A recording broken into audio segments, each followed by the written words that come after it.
आई आणि पिंट्या एवढा वेळ झाला तरी अजून आलेले नाहीत. म्हणजे ते काही डबा धुवायला गेलेले नाहीयेत. एक डबा आणि 2 माणसं घरातनं बाहेर जातात, ह्याचा अर्थ ते डबा कुणाला आणि कुठे पोहोचवला गेलेत हे न कळण्या एवढा बुद्धू नाहीये मी.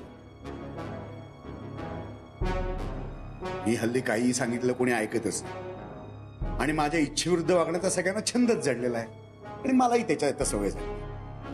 पण मला रोज वेळेवरती जी जेवणाची सवय आहे ती मी मोडू शकत नाही. अहो बाई, करायची का सुरुवात? की आदित्य आणि सईच्या मुखी घास लागल्याशिवाय आपण नाही सुरुवात करायची?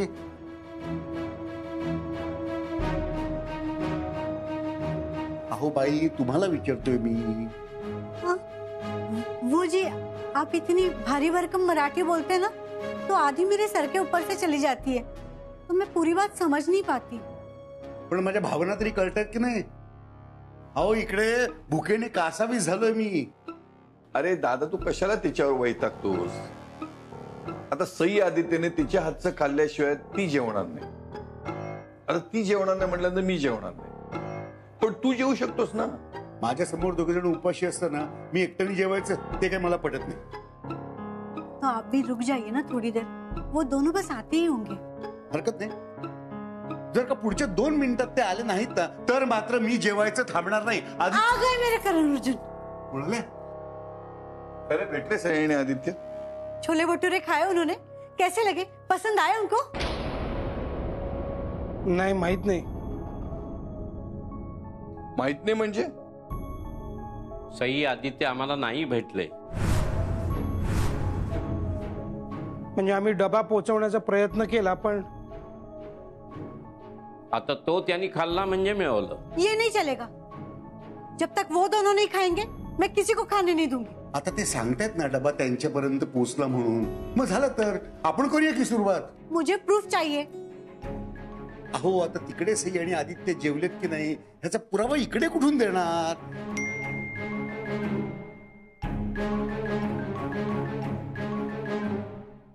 सई का मैसेज.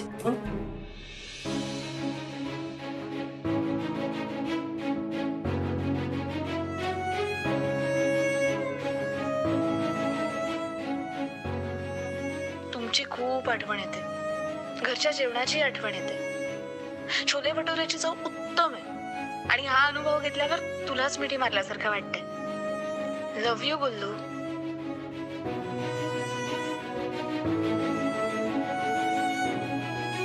चलो अब करते हैं शुरू. हा. काय कमाल छोले भटुरे बनवले होते ना गुल्लूनी. मजा आ गया. आदी थोडासा हस ना. हसतोय की? अजून थोडासा मनापासून हस ना. आधी तुझा राग दादा मामांवर आहे ना फक्त, घरातल्या बाकी कोणावर तर नाहीये. आणि दादा मामांवर असलेला राग सुद्धा आत्ता पुरता आहे. हे सगळंच भांडण ऐकून टेम्पररीच आहे. कधी ना कधी ते मिटणारच आहे ना.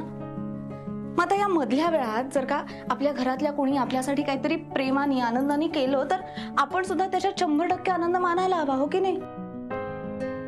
फक्त मला परत परत व्हायला नकोय असे, नाहीतर फक्त प्रॉब्लेम्स वाढतच जातील. आधी यार तू उगाचच खूप विचार करतोयस. हे बघ, आपल्या घरातल्यांना आपली काळजी वाटते. आपण अशा सगळ्या परिस्थितीत आधी कधीच राहिलो नाहीये की नाही. मग आपल्याला कुठला त्रास होत नाहीये ना, किंवा आपण या सगळ्या सिच्युएशन मध्ये नीट सर्व्हाइव्ह करू शकतोय की नाही, किंवा आपण उपाशी वगैरे राहत नाही होत ना, या सगळ्या गोष्टींचं टेन्शन येत असणार आहे त्यांना आणि म्हणून ते हे सगळं करताय. बघ, एकदा का आपली सिच्युएशन, आपली ही सगळी परिस्थिती बेटर झाली ना की आपोआप या सगळ्या गोष्टी सॉल्व्ह होतील आणि ते सुद्धा रिलॅक्स होतील. पण तोपर्यंत तू त्यांना थोडा वेळ दिला पाहिजेच, हो ना? ठीक आहे, देईन त्यांना मी वेळ, पण आता मला वेळ घालवून चालणार नाही. म्हणजे आधी तू मगाशी आल्या आल्या काहीतरी जॉब बद्दल बोलत होतास ना, सांग ना मला काय झालं. हे बघ, तुला कुठलंही काम मिळालं असेल, काही असेल ना, तरी मला आनंदच होणार आहे, ऑसमच वाटणार आहे मला. तू बोल, अजिबात टेन्शन घेऊ नको. मला जेडी भेटला होता. माझी आदित्य ग्रुप ऑफ कंपनीज मधलीच जुनी नोकरी परत मिळवून देण्याचं वचन दिलं ते. फक्त त्यासाठी मला काही दिवस त्याच्या ड्रायव्हरचं काम करावं लागेल.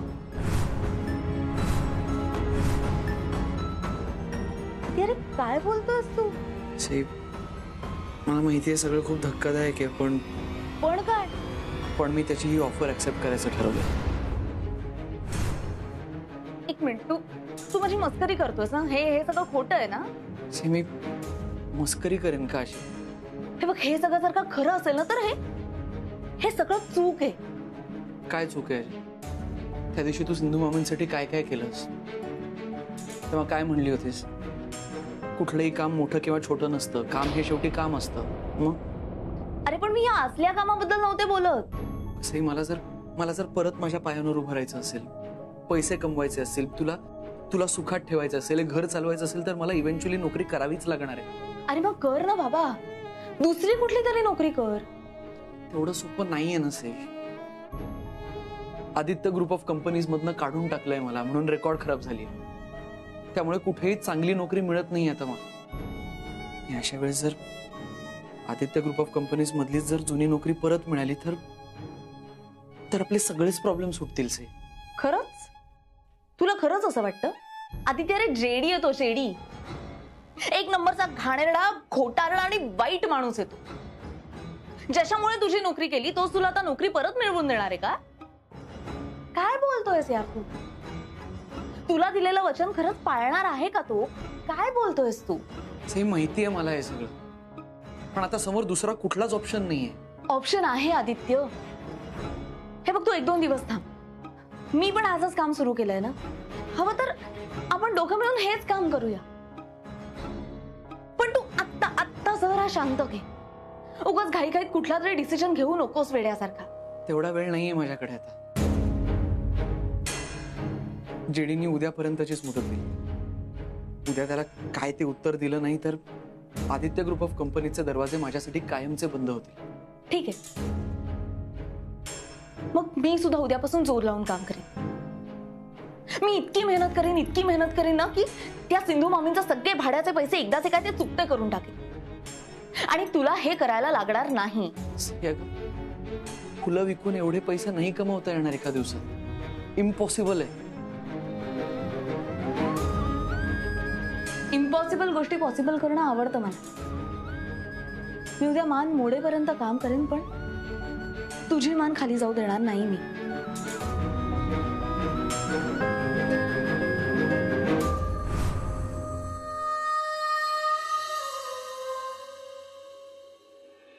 ओ दादा, फुलाचं गाणं ऐकायला या ना. एकदा ऐकलत ना की डझनभर फुलं विकत घ्याल बघा. ओ दादा, ऐका तर. ओ दादा, हो एक काय 10, 20, 30, 40 वाटेल तेवढे डझन फुलं प्रोव्हाइड करू शकतो आम्ही.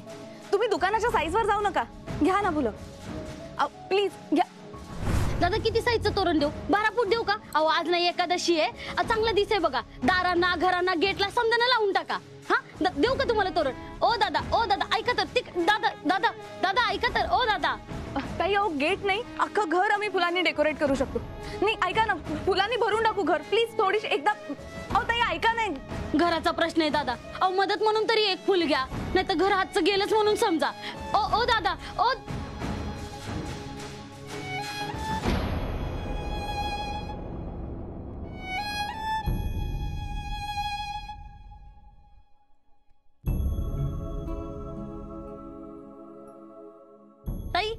ताई 2 फुलांच्या पार्टी केले बघा.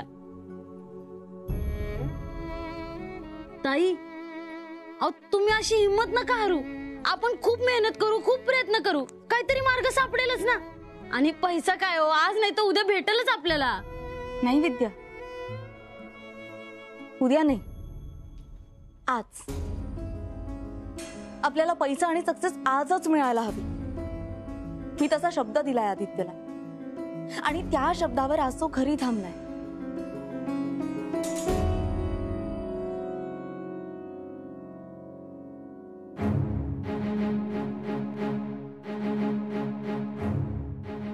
बाई बाई बाई बाई बाई बाई बाई बाई, कलियुग कलियुग म्हणतात ते हेच हो. चांगला शिकला सवरलेला धडधाकट MBA झालेला नवरा इथं घरात बसून धुणी भांडी करतोय आणि घरातली बाई जिनी संसार सांभाळायचा, चूल आणि मूल बघायचं, 4 भिंतीत नांदायचं, ती घराबाहेर पडून काम करतेय आणि पैसे कमावतेय. शी, मलाच लाज वाटते बघून. पण ह्याला त्याचं काही वाटतंय का बघा. नाही म्हणजे पैसा कमवायला हवाच कुणीतरी, कारण मी काही इथे धर्मशाळा चालवत नाही. एवढी आयुष्य आरामात वाढलेली सई, तिला फसवून तुम्ही घरात आणलं आणि तिची पार लंकेची पार्वती करून टाकली. घरी आरामात फुलांच्या गादीवर लोळणारी सई आता रस्त्यावर बसून फुलं विकतीये. नाही पण चूक सईचीच आहे. हो, चूक 100% सईचीच आहे. कारण मी तिला आधीच कल्पना दिली होती की या ब्रह्मेंच्या घरातले सगळे पुरुष मेले ऐतखाऊ आणि कुचकामी, सगळे स्वतः बसून खातील आणि तुझी पार मोलकरीण करून टाकतील. पण नाही, तिचा तुझ्यावर भारी विश्वास. तिला वाटत असेल की तू काही नावाचा ब्रह्मे नाहीस ना, त्यामुळे तू वेगळा असशील. पण नाही रे, आता इतकी वर्ष सोबत काढल्यावर वाण नाही पण गुण लागलाच तुला, आणि तू नाकर्त्या ब्रह्म्यांच्या पावलावर पाऊल टाकलंस. जिव्हारी लागलं का? अरे अरे अरे, नाही पण लागायलाच हवं. कारण मी ब्रह्मेंचं नाव बदनाम केलं असा आयुष्यभर आरोप झाला माझ्यावर. पण आता त्याच ब्रह्मेंचा भाचा आणि सूत त्यांची अब्रू जी काही धुळीत मिळवतायत, वा वा वा.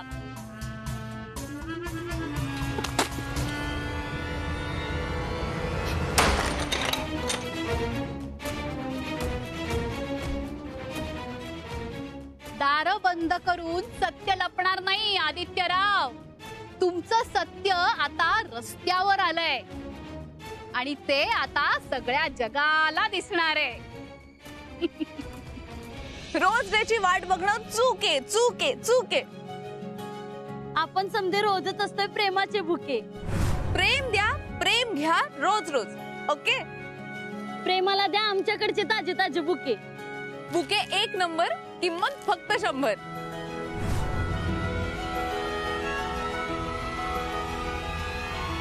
तुमच्या मुलीसाठी पण घेऊन जा, तिला तिच्या डॅडू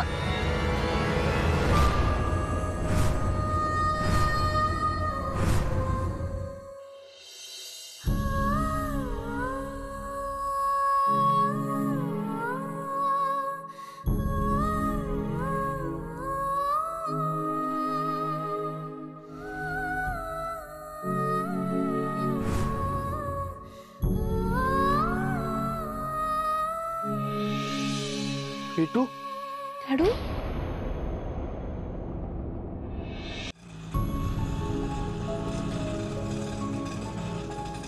डॅडू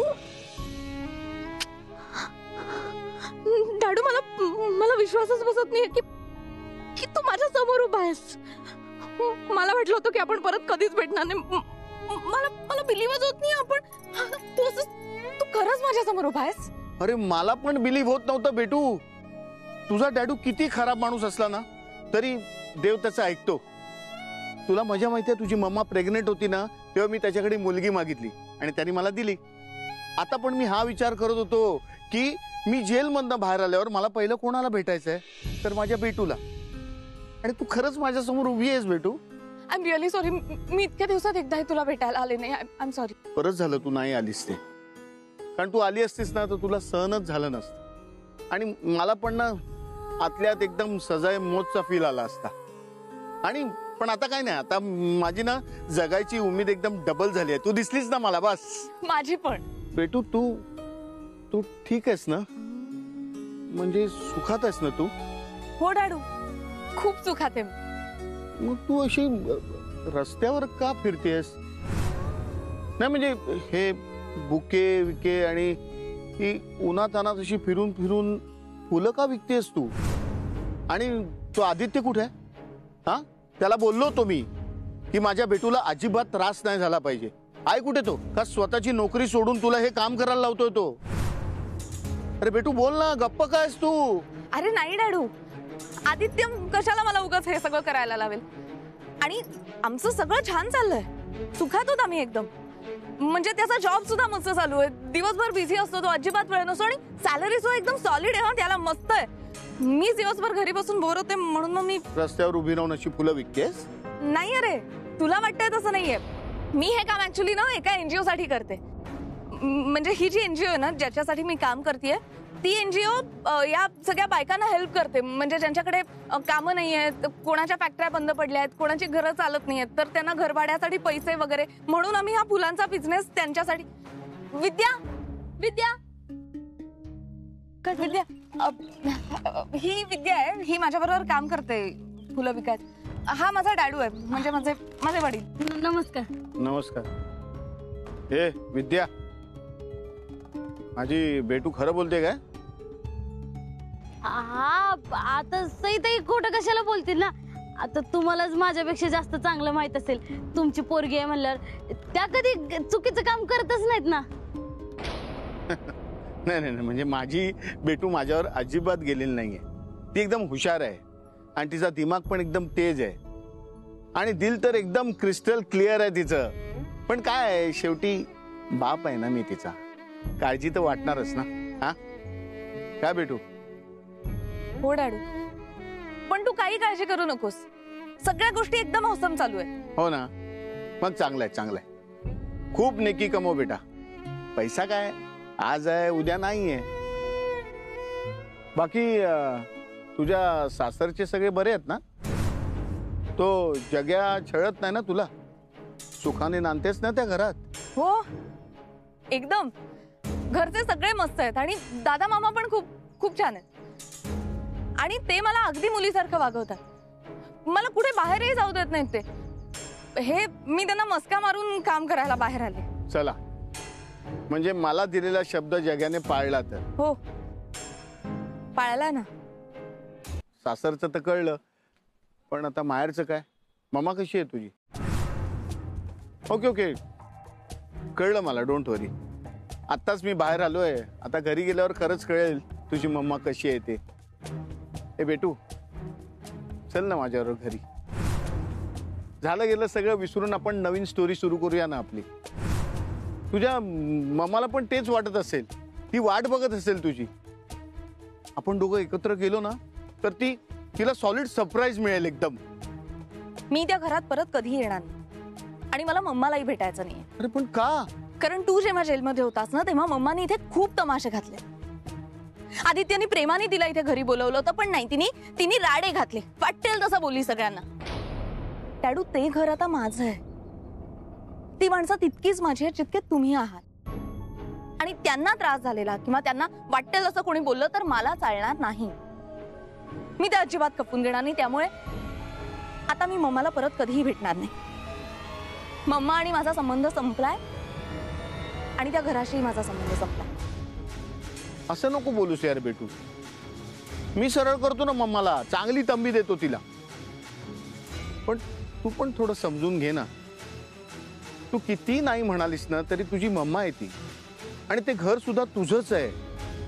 एकदा चल ना माझ्या बरोबर, फक्त एकदा. डॅडू, मी येईन घरी, पण आता नको. आता मला अजून खूप काम आहे दिवसभर.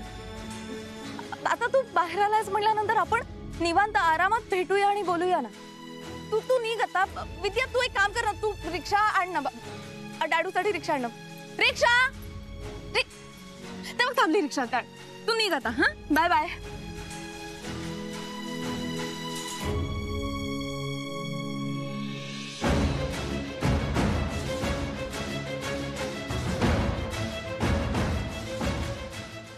बाय डॅडू, बाय.